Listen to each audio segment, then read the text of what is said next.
Praznicite preskapi za penzionerite, sovije penziji poveke stradaat otkolku što praznuvaat. Kilogram jagneško od 330 denari i sve drugo što je potrebno za pristojno praznuvanje, zanif je od skapo preskapo. Ne se izdržava, a leko je to, pa ja сега tam nema pari da gi zemam 100 dinara. Ova je razbirljivo ako se znaje da duri 3000 penzioneri zemaat minimalna penzija koja ne je povisoka od 8000 denari. Ova suma reči si da ne je dovoljna za mesečna prehrana, komunali i lekovi. Za dopolnitelno opuštanje za praznici ne ostanuva ništa. Za ova neophodno je penzijite da se pokačat, smetat penzionerite. Treba da se zголемат, тие са ниски. Треба да се согласат со животниот стандард на луѓето. Тие са многу ниски.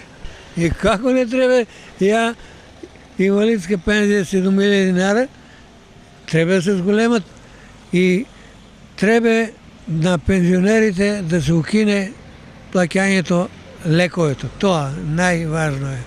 40% оде за лекове. Потребно е, како не е потребно.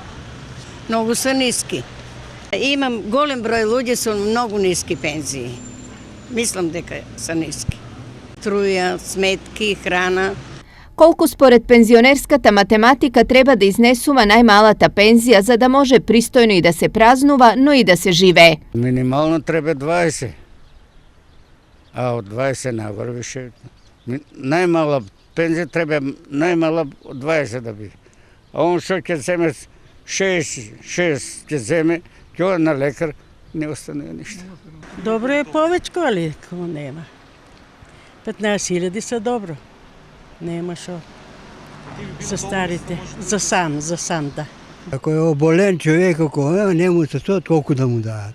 Там се плаќа, напред тоа не се плаќа. Но пензија од 15.000 денари, колку што според луѓето од трето доба е неопходно за нормален живот, всушност е највисоката во така наречената прва група. Неа вообичаено ја земаат оние што имале пристојна работа и убава плата.